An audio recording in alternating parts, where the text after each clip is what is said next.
మీరు నమ్మితే, నా వాక్యమునందు నిలిచిన వారైతే నాకు శిష్యులుగా. ఎవరు శిష్యుడు అని అంటే, యేసు ప్రభుని నమ్మాలి, విశ్వసించాలి. యేసు ప్రభు చెప్పిన మాటలు, ఆజ్ఞలు వారి హృదయంలో ఉంటేనే వారిని శిష్యులు అని అంటారు. మీరు ఏ డిపార్ట్మెంట్ అయినా చూసుకోండి, ఏ వింగ్లోకి వెళ్ళి అడగండి, ఆయన మా శిష్యుడండి, ఆయన మా బాస్ అండి అని గొప్పగా చెప్పుకుంటారు. అసలు మిమ్మల్ని ఎవరు నడిపించారు ప్రభువులోకి? చాలామందికి మీ పాస్టర్ ఎవరంటే తెలియదు వాళ్ళకి. నిన్ను ప్రభువులో ఎవరు నడిపించారంటే చాలామందికి తెలియదు. ఎదుగుతున్న కొలదే ఫాదర్స్ మారరు, హస్బెండ్స్ మారరు, ఆత్మీయ తండ్రి మారడు. గుర్తుపెట్టుకోవాలి. నువ్వు ఏ దేశంలో ఉండొచ్చు కాక, పలానా చోటకి వెళ్తున్నామండి, కానీ నా ఆత్మీయ తండ్రి ఆయనే. గుర్తుపెట్టుకోవాలి.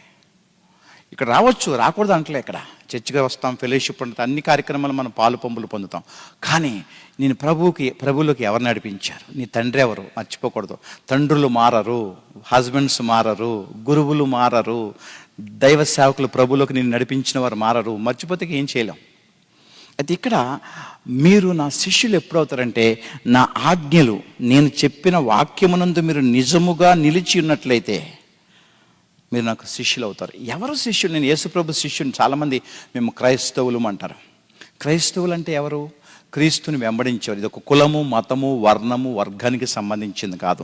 క్రీస్తు ప్రభువు శిష్యులు. క్రీస్తు అడుగు జాడల్లో ఎవరైతే నడుస్తారో, క్రీస్తుని వెంబడిస్తారో వారిని క్రిస్టియన్స్ అంటారు. నువ్వు యేసుని వెంబడిస్తున్నావా? అయితే ఇక్కడ శిష్యులు ఎవరు మళ్ళా అంటే, క్రైస్తవులందరూ శిష్యులు కారు, విశ్వాసులందరూ శిష్యులు కారు.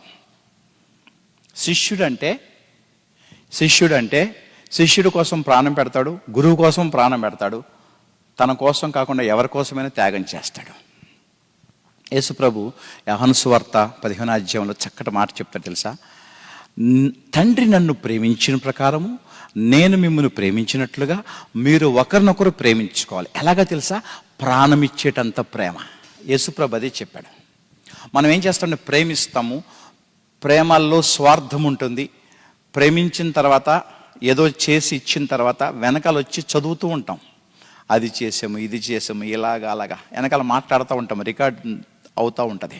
అది బ్లెస్సింగ్ కాదు. అక్కడ అది బ్లెస్సింగ్ కాదు. ఇక్కడ యోహాను సువార్తలో శిష్యులు ఎవరనంటే, నా వాక్యమందు నిలిచి ఉండాలి. నువ్వు దేవుని వాక్యములో ఉన్నావా? ఎక్కడున్నావు నువ్వు? చైర్ మీద కూర్చున్నావా, బెంచ్ మీద కూర్చున్నావా, నేల మీద నిలబడ్డావా?